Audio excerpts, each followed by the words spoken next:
はい、皆様こんにちは。法華経の話第74回です。今回は法師功読本第19についてお話をします。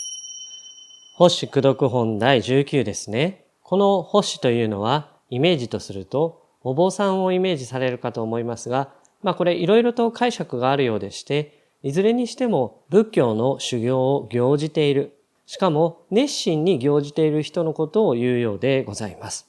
法師と言いますと、法華経前半14本の釈門にも法師本第10という章がありました。この法師本は盛りだくさんの章でしたので、第60回と第61回の2回に分けてお話をさせていただきました。この章では、五種法師や十宿要、遺根等の3節、絵座室の3期などが説かれました。詳しくは概要欄にもリンクを貼っていますので、そちらをご覧ください。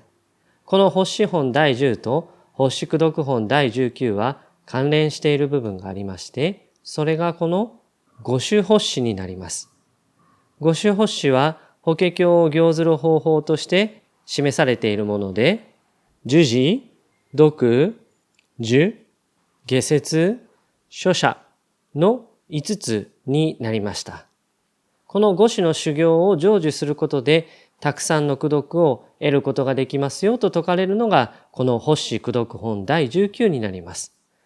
それで前回も言いましたが、この五種法師を完成させるというのは、これは非常に高位の修行者となっていくわけですが、しかし基本のところは前回お話ししました一年信下や所随基本のところにあります。そういうことも意識しながら読み進めてまいりたいと思います。法師功読本第19の冒頭、この章では、これまで釈尊と対話を繰り返してきた弥勒菩薩からバトンをタッチされまして、上精進菩薩が登場します。この上精進菩薩に対して釈尊は次のように仰せになります。もし善男子全女人がこの法華経を受持し、もしは読み、もしは受し、もしは下説し、もしは書写せん。この人はまさに800の目の功読と、1200の耳の功読と、800の鼻の功読と、1200の舌の功読と、800の身の功読と、1200の意、心の功読をうべし、この功読をもって六根を清浄して皆清浄ならしめんと。もし人々がこの法華経を受持し、読み、受し、もしくは他人に説き聞かせ、もしくは書写したとしよう。この人はまさに800の眼の功読と、1200の耳の功読と、800の鼻の功読と、1200の舌の功読と、800の身の功読と、1200の心の功読を得るだろう。この功読をもって六根を立派に飾り、すべてを清浄にするだろうと釈尊は仰せになられるわけです。早速出てきました五種法師ですね。この五種法師を行じていくことで、眼、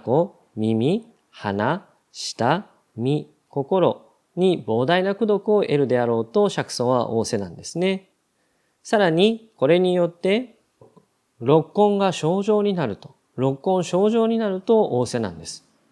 お詳しい方はご存知かもしれませんが、山伏などが六根清浄、六根清浄とか、そういったことを言いながら山を修行で歩かれている様子をテレビなどで見たことがあるかもしれません。六根というのは後ほど説明しますが、人間が持つ感覚器官のことですが、これを清浄にしていく、清くしていく、そういう意味になりますので、それを唱えながら山を歩くという修行をしてるんですね。で、この六根清浄、六根清浄、億根清浄、億根清、億根清、どっこいしょといって、なんとどっこいしょの語源になったという説があるんですね。ですから前回のどっこいしょ豆腐はこれにつながるということはございません。ただの偶然で、私も初めてそのことを知りました。六根清浄がどっこいしょ。なるほどなというふうに思います。で、話を戻しますが、この六根は6つの感覚器官のことを言います。六識がその対象を認識するときに、その拠り所となる作用を有する器官という、難しい説明になるんですが、目、耳、鼻、舌、身、心の6つになります。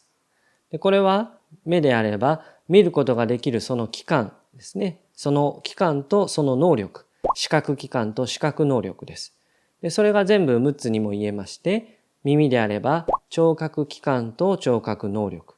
鼻であれば嗅覚器官と嗅覚能力、舌であれば味覚器官と味覚能力、身であれば触覚、触る感覚ですね。触る感覚器官とその能力。心であれば周囲器官、思うですね。心を動かすその器官とその能力のことを言うわけです。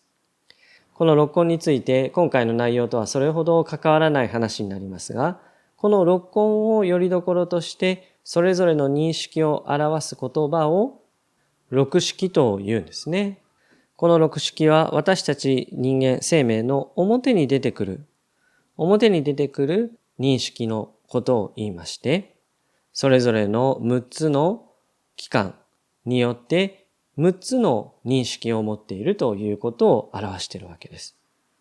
で、この六識はさらに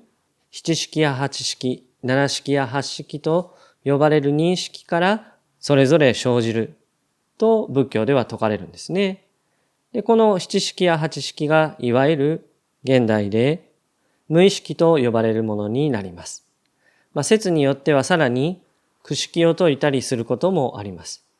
この無意識が六識を左右するわけですが、現代の科学でもこのような形で分析されているそうですね。私たちが意識して行動していることは全部の行動の数%でしかないようで、あとは無意識から発生する行動だそうでございます。ところで私たちは内面を変えていきたい、自分を変えていきたいと思うのですが、これは結局無意識を変えていくことになるということになるんですね。じゃあどうやって無意識を変えていくかというと、これは結局この六識に現れたような行動を変えて、行動が無意識になるまで続けていくことが一つの行法として仏教では示されています。九識までは説明されているけども、実際の行は六識までにとどめておきなさいということですね。で、これはどういうことかというと、例えば自分に自信がないと思う人は、まず日常の中で自分が自信がないというような発言や行動をしないようにすることが大事ということです。自信をつけたいと自分の内面に語りかけてもなかなか変わっていかないんですね。一方で行動として自信がないということを繰り返し言ったりしてしまって、それが無意識の方まで影響を及ぼしてしまって、でそれがさらに表の行動まで影響を及ぼすということが繰り返されているんですね。ですから自信を持ちたいというふうに思うのであれば、まずはこの六根六識に現れるような自信がないというようなことを言わないようにするということが実は大事だということでございます。で、こんな話を聞いたことがあるんですね。A さんはついつい人を羨むような、妬んでしまうような考え方をしてしまう自分が嫌でしょうがなかったそうです。で、その A さんは会社に入って B さんと友達になったんですね。B さんは他人を羨むようなことや妬むようなことを全く口にしない人だったそうです。A さんは B さんの様子を見て、自分がいつも羨むようなことや妬むようなことを発言していることに気づいたそうですね。それで自分のそういう部分が嫌でしたから B さんを真似するようにできる限りそういったものが思いついても実際に行動として言うようなことをしない、自分の口に言わないというようなことを気をつけたそうです。でそうするといつの間にか A さん自身もそういう嫉妬の気持ちにとらわれることが少なくなっていったそうなんですね。ですから自分の内面を変えようと思ったときに、その内面のことで思い詰めるのではなくて、まずは行動の部分、行の部分、この六根の部分を変えていくということが大事なんであろうということでございます。話が随分脱線してしまいましたが、先ほどこの法華経を儒事、独樹、下説書者と行ずる者は、この六根に対してそれぞれ大変莫大な功徳を得ることができますよと釈尊は説き示してくださいました。では実際にどのように症状になるのか、ここから6根それぞれに対して釈尊は説明をしてくれるんです。はじめはこの眼ですが、この眼について次のように仰せなんですね。部母の生むところの症状の肉減をもって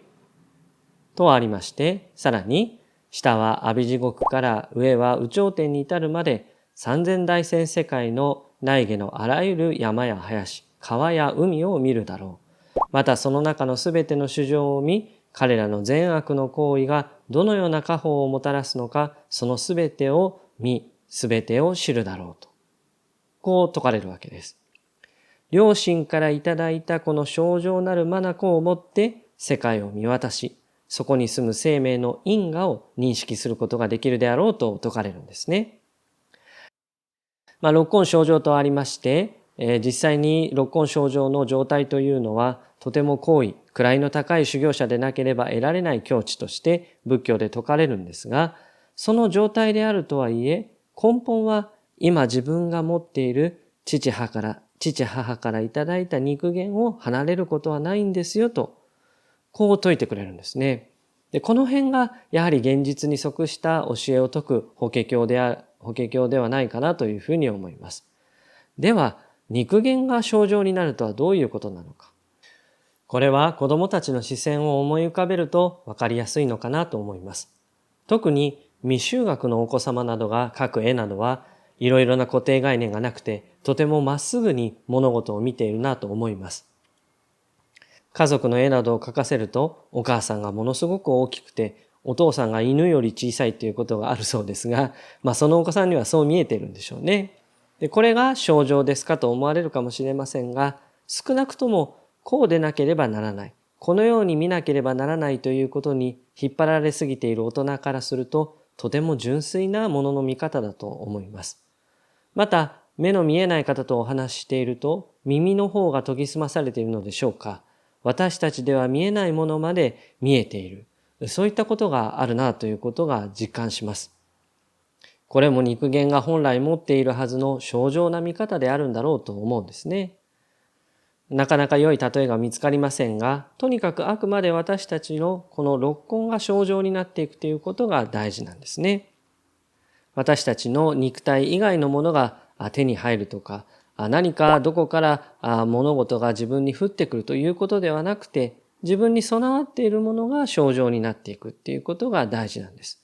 ですから心の動きとかそういったものが基本のところになっていくので、実は前章の一念心下や所随記にあったような法華経を聞いて喜んだその部分が基本である、寛容であるということになっていくわけでございます。では残りの五根に関してかいつまんで説明をしていきます。まずは耳ですね。この五種子を収めることができれば、両親からいただいたこの耳は清浄になり、世界中の様々な音声や言葉を聞くことができるであろう。動物の声、音楽、人の声、喜ぶ声、悲しむ声、菩薩や仏の声、すべてを聞き認識することができるであろう。そしてすべての声や音を聞き分けても耳の働きは失われることはないであろうと、こう説かれるんですね。あんまりいろんなものが聞こえますから耳が疲れたってなってしまうかなと思うんですが、清浄になっておりますので耳が疲れることはないであろうと、こう説かれるわけです。で、次に花ですね。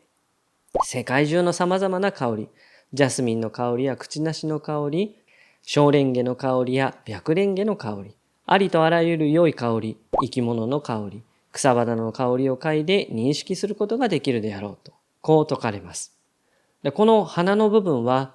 これ以外にも非常にたくさんの功徳が示されていくんですね。中には嗅覚でそのようなことまでわかるのかと思うようなことまで説かれていますが、確か以前読んだ本で、嗅覚は人間が思っている以上に様々なことを認識しているとありました。現代人はもしかしたらこの視覚に頼りすぎなのかもしれないですね。次が舌です。この法華経を行ずることで舌は清浄となり、美味しいもの、美味しくないもの、苦いもの、渋いものなど、皆その味が優れた味に変わり、天の甘露のように美味しくなるであろうと。その舌の力で教えを説けば、多くの人たちを歓喜させ楽しませるであろうと、こう説かれています。次に身です。触覚ですね。この法華経を行ずれば、体は清浄となり、瑠璃樹のように光り輝き、その身を皆が見たいという気持ちになるであろう。また、多くのものをその身に映し出すであろうと、こう説かれます。最後は意です。この意の部分では、如来の滅後とありまして、釈尊滅後のことが意識して説かれるんですね。如来の滅後にこの法華経を五種に行ずれば、心は清浄になり、たとえ一下一句を聞いただけでも、無量にして無辺の意義に深く達するであろうと説かれまして、さらに次のように重ねて説かれます。もろもろの説くところの方は、その義手に従って皆実相と相違背せじ。もし俗見の教書、時世の語言、師匠の豪等を説かんも皆消防に準然。多くの説くところの方は、その意味や内容に従ってすべて真実の姿に背くことはないであろう。もし世俗の書物に関することや政治や産業のことを説いたとしても、それらは皆法華経の教えに従うであろうと、こう説かれているんですね。